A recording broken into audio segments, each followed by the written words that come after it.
Évangile de Jésus-Christ selon saint Matthieu. Chapitre 9. Jésus monta en barque, refit la traversée et alla dans sa ville de Capharnaüm. Et voici qu'on lui présenta un paralysé, couché sur une civière. Voyant leur foi, Jésus dit au paralysé : « Confiance, mon enfant, tes péchés sont pardonnés. » Et voici que certains parmi les scribes se disaient : « Celui-là blasphème. » Mais Jésus, connaissant leurs pensées, demanda : « Pourquoi avez-vous des pensées mauvaises ? En effet, qu'est-ce qui est le plus facile ? Dire : tes péchés sont pardonnés ? Ou bien dire : lève-toi et marche ? Eh bien, pour que vous sachiez que le Fils de l'homme a le pouvoir sur la terre de pardonner les péchés, Jésus s'adressa alors au paralysé : « Lève-toi, prends ta civière et rentre dans ta maison. » Il se leva et rentra dans sa maison. Voyant cela, les foules furent saisies de crainte et rendirent gloire à Dieu, qui a donné un tel pouvoir aux hommes.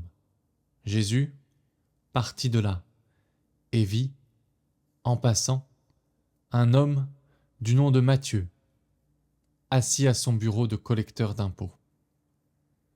Il lui dit : « Suis-moi. » L'homme se leva et le suivit. Comme Jésus était à table à la maison, voici que beaucoup de publicains, c'est-à-dire des collecteurs d'impôts, et beaucoup de pécheurs vinrent prendre place avec lui et ses disciples. Voyant cela, les pharisiens disaient à ses disciples : « Pourquoi votre maître mange-t-il avec les publicains et les pécheurs ?» Jésus, qui avait entendu, déclara : « Ce ne sont pas les gens bien portants qui ont besoin du médecin, mais les malades. Allez apprendre ce que signifie « Je veux la miséricorde », non le sacrifice. En effet, je ne suis pas venu appeler des justes, mais des pécheurs. » Alors, les disciples de Jean le Baptiste s'approchent de Jésus en disant : « Pourquoi, alors que nous et les pharisiens, nous jeûnons, tes disciples ne jeûnent-ils pas ?» Jésus leur répondit : « Les invités de la noce pourraient-ils donc être en deuil pendant le temps où l'époux est avec eux ? Mais des jours viendront où l'époux leur sera enlevé. Alors ils jeûneront. Et personne ne pose une pièce d'étoffe neuve sur un vieux vêtement, car le morceau ajouté tire sur le vêtement, et la déchirure s'agrandit.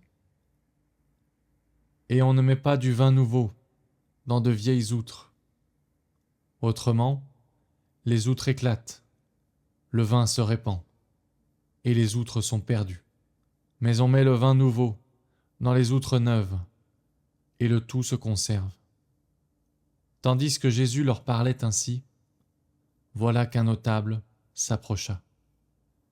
Il se prosternait devant lui en disant : « Ma fille est morte à l'instant, mais viens lui imposer la main, et elle vivra. » Jésus se leva et le suivit, ainsi que ses disciples. Et voici qu'une femme, souffrant d'hémorragie depuis 12 ans, s'approcha par derrière et toucha la frange de son vêtement, car elle se disait en elle-même : « Si je parviens seulement à toucher son vêtement, je serai sauvée. » Jésus se retourna et, la voyant, lui dit : « Confiance, ma fille, ta foi t'a sauvée. » Et, à l'heure même, la femme fut sauvée. Jésus, arrivé à la maison du notable, vit les joueurs de flûte et la foule qui s'agitait bruyamment. Il dit alors : « Retirez-vous, la jeune fille n'est pas morte, elle dort. » Mais on se moquait de lui. Quand la foule fut mise dehors, il entra, lui saisit la main, et la jeune fille se leva. Et la nouvelle se répandit dans toute la région. Tandis que Jésus s'en allait, 2 aveugles le suivirent, en criant « Prends pitié de nous, fils de David !» Quand il fut entré dans la maison, les aveugles s'approchèrent de lui. Et Jésus leur dit « Croyez-vous que je peux faire cela ?» Ils lui répondirent « Oui, Seigneur. » Alors, il leur toucha les yeux, en disant « Que tout se passe pour vous selon votre foi. » Leurs yeux s'ouvrirent, et Jésus leur dit avec fermeté « Attention, que personne ne le sache. » Mais une fois sortis, ils parlèrent de lui dans toute la région. Ils sortirent donc, et voici qu'on présenta à Jésus un possédé qui était sourd-muet.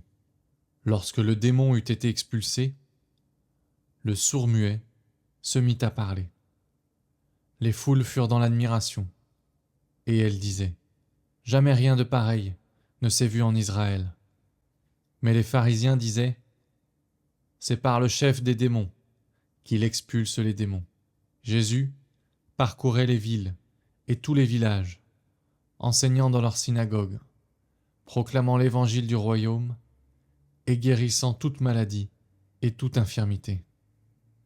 Voyant les foules, Jésus fut saisi de compassion envers elles, parce qu'elles étaient désemparées et abattues comme des brebis sans berger.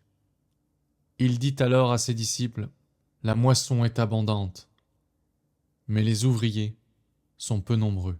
Priez donc le maître de la moisson d'envoyer des ouvriers pour sa moisson. »